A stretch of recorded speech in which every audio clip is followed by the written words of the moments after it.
and welcome to Mr. Randy's Wine and Spirits. I am Mr. Randy, and today we're going to be doing another episode of Off the Rip. Now, this is a little bit of a tricky one. Complete transparency. Mr. Randy did distill Austin straight bourbon whiskey back before he started actually filming this whole process. If you're new to the channel, hello and welcome. Returning viewers, always good to see you. Look through my library. Very way back. One of the first handful of videos is going to be something called Be Still My Austin, or something of that nature. It's something to that tune. Basically, I had reviewed the bourbon and the rye, and then I had mixed it together in my home collection series, and I made a Be Still My Austin, basically because it was so good. It basically stole my art. Or something like that, you know, something sentimental and mushy. But there it is. The problem was I never did the actual video recording of the reviews for these two bottles. But now here we are. We're going to go ahead and pick those up again and put them in there. I'm also missing another video. But anyways, so here we are. Episode 1 of 3-part series. Number 1, Off the Rip. Number 2, Halfway Mark, where we do a full review, give you as much information as I can find. Third part, we're going to be down here to the final pour, maybe the final 2 pours, and we're going to figure out, does the final pour match up with the first pour and where it got into in the middle. So let's go ahead and get this open. So this one is definitely the way they secure these bottles. All right, cork pop in 3, 2, 1.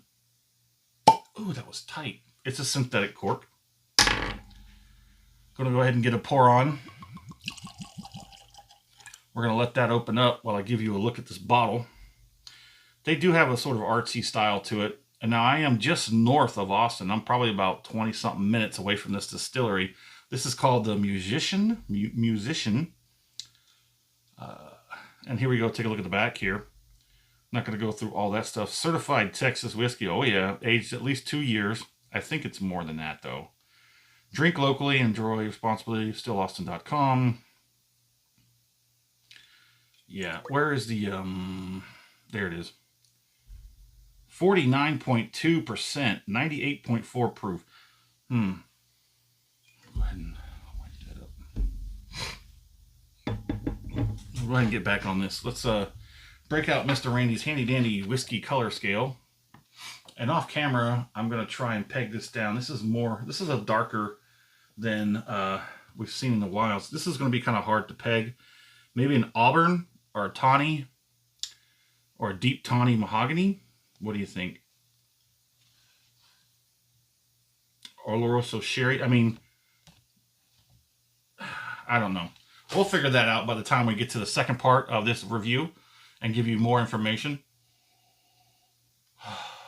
If those of you who know Mr. Randy well enough, you'll know that when he smells pencil eraser, you got something good in the glass. That ethanol and the balance of the nosing characters is nice. It's very good. I do remember I favored this whiskey, this bourbon quite well. And then I mixed it with the rye, and I think it was even better than the two by themselves. That's why I labeled it Be Still My Austin. So it's got a pretty good nose. It's got a pretty strong, prominent, oaky, spicy, a little bit of sweet. I don't know their mash bill entirety, but they do great things down there in Austin. It's got some pretty good viscosity. Not too bad looking. Let's go ahead and get it on the palate.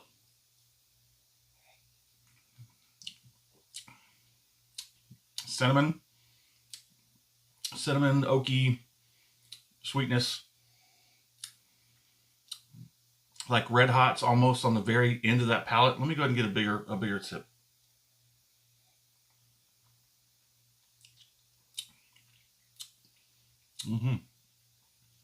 It's definitely one of the better bourbons I've had. Definitely better one of the better bourbons I've had. And the fact that it's local is all the better. It's a nice Texas bourbon. I believe they do state they're at least 2 years because that's kind of one of the laws.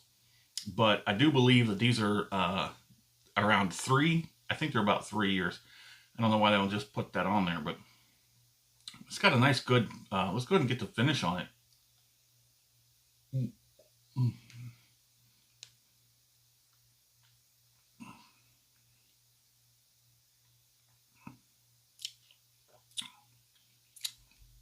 That viscosity does transfer over into the mouth. The very initial part is going to have that drying effect. Not too much, not too bad, not too horrible. Just a little bit.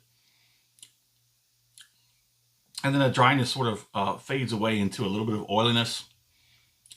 And that itself also kind of coats the mouth. So there's definitely some oaky, cinnamon sort of goodness.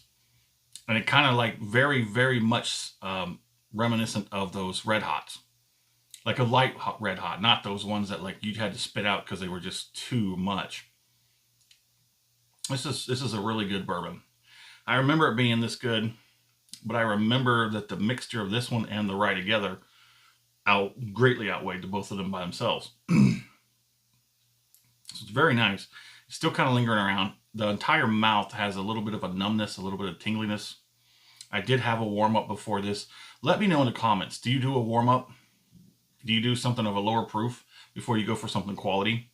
You know, a little bit of teaser before the big show? Let me know in the comments. And as always, thanks for stopping by here at Mr. Randy's Wine and Spirits. You have a good one.